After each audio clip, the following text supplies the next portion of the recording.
ഈ crack groups ഒക്കെ വരുന്നത് സീൻ എന്ന് പറഞ്ഞ നെറ്റ്വർക്കിന്റെ അണ്ടറാണ്. ഇത്രയും ഫെയിമിലെത്തിയപ്പോൾ എംബറസിന് തോന്നി ഞാൻ ഇല്ലെങ്കിൽ സീനും ഇല്ല, എല്ലാവരും ഒരു ദൈവത്തിനെ പോലെ കണ്ട് ആരാധിക്കണം.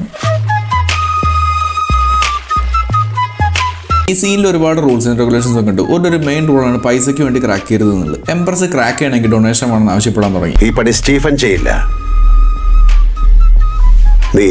ഈ സീനിലുള്ള ഒരു ടോപ്പ് ഗ്രൂപ്പ് അയൺ ഹാർബേഴ്സ് എന്നുള്ള ഗെയിം ക്രാക്ക് ആക്കിയിട്ട് എംബ്രസിന് വേണ്ടി ഒരു മെസ്സേജും വെച്ചു. പൈസയ്ക്ക് വേണ്ടി ഗെയിം ക്രാക്ക് ആക്കുന്നത് ഭയങ്കര നാണം കെട്ട പരിപാടിയാണെന്ന് പറഞ്ഞിട്ട് ഈഗോ തലക്കേറി എംബ്രസ് ഒരുപാട് കോൺട്രവേഴ്ഷ്യൽ പോസ്റ്റുകൾ ഇടാൻ തുടങ്ങി. ലൈക്ക് ആണുങ്ങളോടുള്ള ഹേറ്റഡ് സ്പ്രെഡ് ചെയ്യാൻ തുടങ്ങി. സീനിലുള്ള മറ്റ് ഗ്രൂപ്പ്സ് ഒന്നും തന്റെ അത്രക്കില്ല എന്ന് പറഞ്ഞിട്ട് അവിടെ അടിയാക്കാൻ തുടങ്ങി. പ്രശ്നം പിന്നെ വലുതാണ്. എംബ്രസ് റീപാക്കേഴ്സ് ആയിട്ടും പ്രശ്നം ഉണ്ടാക്കാൻ തുടങ്ങി. ക്രാക്ക് ചെയ്ത ഗെയിംസിന്റെ ക്രെഡിറ്റ് അവർ കൊണ്ടുപോകണമെന്ന് പറഞ്ഞിട്ട്. റീപാക്കേഴ്സ് എന്ന് പറഞ്ഞാൽ ക്രാക്ക് ചെയ്ത ഗെയിംസ് എടുത്തിട്ട് സൈസ് കുറച്ചിട്ട് ആൾക്കാർക്ക് ഡിസ്ട്രിബ്യൂട്ട് ചെയ്യുന്ന ആൾക്കാരാണ്. എംബ്രസ് മനഃപൂർവ്വം ഡൗൺലോഡ് സ്പീഡ് ലോ ആക്കി സെറ്റ് ചെയ്തിട്ട് ഇമ്മോർട്ടൽ ഫിനിക്സ് റൈസിംഗ് എന്ന് പറഞ്ഞ ഗെയിമിന്റെ ക്രാക്ക് ഇറക്കി. ഫിറ്റ് ഗേൾ എന്ന് പറഞ്ഞാൽ ഭയങ്കര ഫേമസ് ആയ റീപാക്ക് ഉണ്ട്. ഈ ഗെയിം റീപാക്ക് ആക്കാൻ നോക്കിയ ഫിറ്റ് പറഞ്ഞു എന്റെ ഗെയിം ഇങ്ങനെ വെച്ചോ, ഇനി ഈ സൈഡിൽ എംബ്രസിന്റെ ക്രാക്ക് റീപാക്ക് ചെയ്യില്ല. എംബ്രസിന്റെ ഇൻഫ്ലുവൻസ് പിന്നെ വലുതായി. പൈസ തന്നാലേ ക്രാക്ക് റിലീസ് ചെയ്യുള്ളൂ എന്നുള്ള ലെവലിലെത്തി.